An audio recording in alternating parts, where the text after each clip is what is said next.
Rooney, pabebe. Pabebe.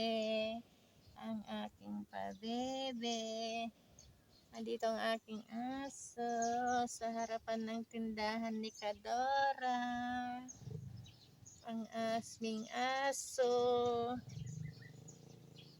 Ayun na yung init daw kaya dumapa siya sa simento.